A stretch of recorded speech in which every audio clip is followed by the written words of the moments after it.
Oh, baby, let's break it down.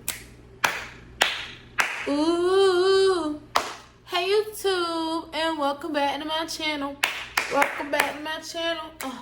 I know I've been gone for too long, and I'm singing this song.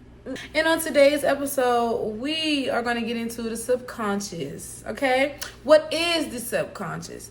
Okay. The subconscious is the part of the brain that a person is not fully aware of.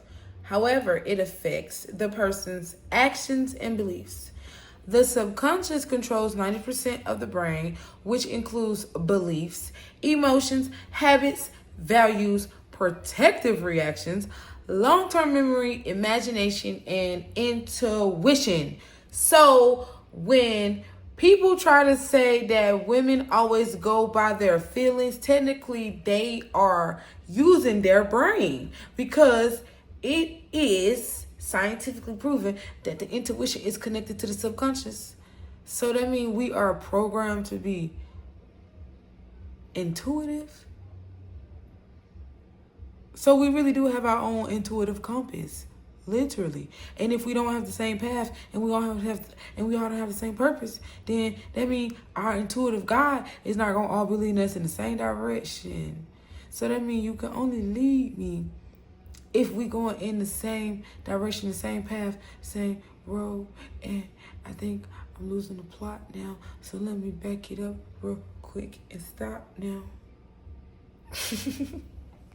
The brain is like a computer. That's what my baby daddy used to always tell me. And you are responsible for what you feed it to program it. But what I would say is the brain is a computer. The subconscious is how you program the computer. The consciousness controls the computer. The brain is a computer. The subconscious programs the computer. The consciousness controls the computer. All right. So now that we have that out of the way, let's get into how the brain is like a computer. The subconscious controls your deep-seated beliefs and habits. Like a computer, your repeated thoughts and experiences solidify into deeply ingrained habits and belief systems within the subconscious. Subconscious is autopilot for the brain. So if it has been programmed with negative or limiting beliefs, it will instinctively steer your actions to protect those familiar patterns, even if they cause psychological distress. Okay, that's literally how I went into a psychosis. I was having a hard time accepting the things that I can't change. That's the short version. Meaning I knew what the problem was. My problem was I wanted to change the problem instead of accepting the problem and removing myself from the problem. And I literally lost my mind trying to control people, places, and things. And I could only control myself. All right. Next on the docket, the subconscious cannot tell the difference between fact and fiction, baby. It don't know the difference, baby. Okay? So what that means is your brain don't take jokes lightly. They take that shit literally. Okay? Not lightly, literally. So if somebody say, you ugly just like your mama, if you ain't got confidence of a bad bitch, subconsciously your brain might believe that. If you even have an inkling of a doubt in your mind that your mama ugly and you look like her, your brain may automatically process, damn, I'm ugly like my mama. Even if you don't want to believe it, it's what you already believe within yourself. And if you hear it long enough, you accept it. Because guess what? I reject shit I do not accept. Let me tell y'all, I got a motherfucking astrological reading where the lady read your natal chart. I paid Shotty $222. Yeah. And I knew right then, don't ever pay for that shit again. Shotty read my chart and gonna tell me, I will never forget this shit. Shotty said, you are struggling with stability and it looks like you keep coming close, but you never get what you want. I said, in my mind, I quickly said, I rebuke this bitch because I'm going to get my own apartment. I'm going to get my own car. I don't give a fuck if I have been struggling, bitch. This is my year. I said it immediately. Once I know what that brain do, Baby, having a psychosis to show you what your brain been thinking. Even if you wasn't thinking about it, your brain was still repeating them loops of experiences. You know how like you experience something bad and your brain keep playing it over and you're like, oh, I should have did this. Oh, I should have said that. Just let that shit go. Let it go. Let it go. Let it go. Yeah, let it shit go. Let it go. Because what happened is the more your brain keep replaying it, the more your brain is starting to store that emotion that you feel from that personal experience. So you know what I do? I make up experiences in my brain.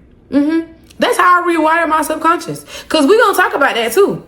But I done digress so hard, I done already got into it. But your brain don't take jokes, baby. They take everything lightly. Okay? That's why I left off at.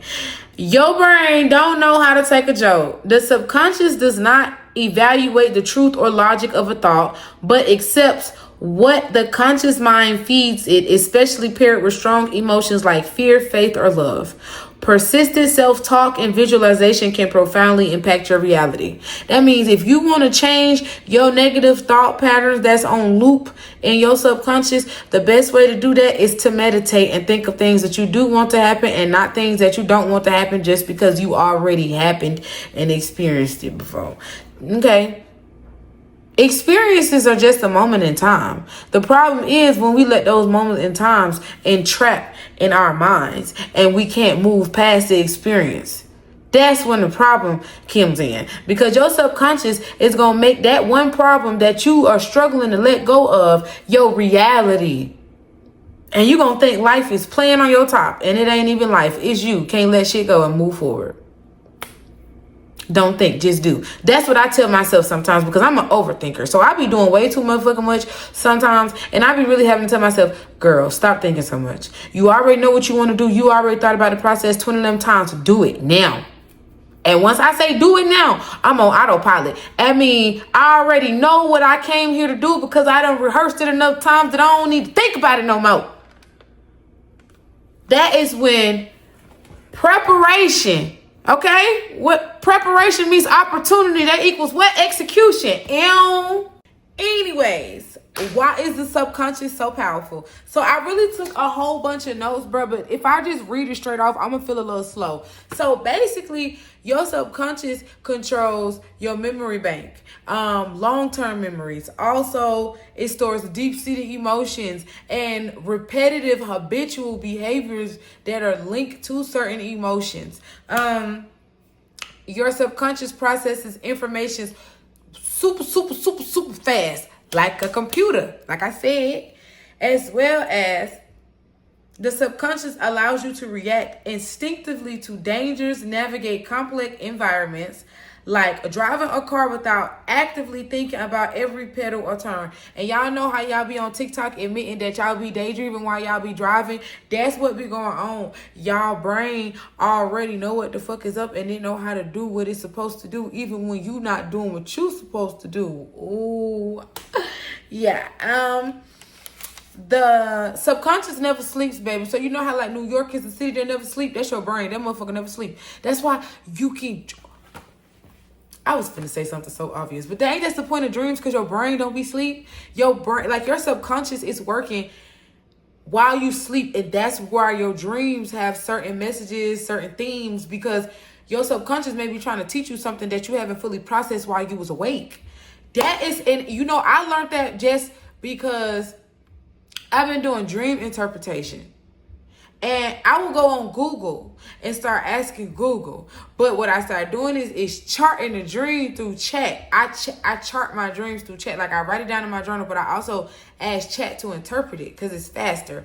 But one thing about me is I know chat be wrong because I be having to check her sometimes. And I have learned that it's cool to use chat, but do not, lose the inability to be willing to do the research for myself outside of instant answers, because that's instant gratification is not natural. It's not natural.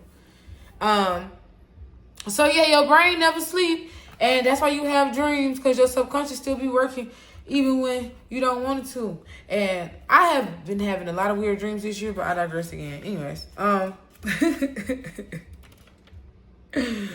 It says the subconscious does not shut down during bedtime. It continues to process information while you sleep. It synthesizes your long-term memories and past experiences to guide your intuition. Intuition is directly tied to subconscious. Let me read that last part again. The subconscious never sleeps and connects the dots.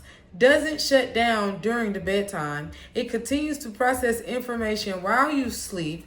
The subconscious synthesizes your long-term memories and past experiences to guide your intuition. Intuition is directly tied to subconscious. So what I'm going to do is I'm going to look up synthesize because I want to see if synthesize is the same thing as what they be doing in science with them plants with photosynthesis.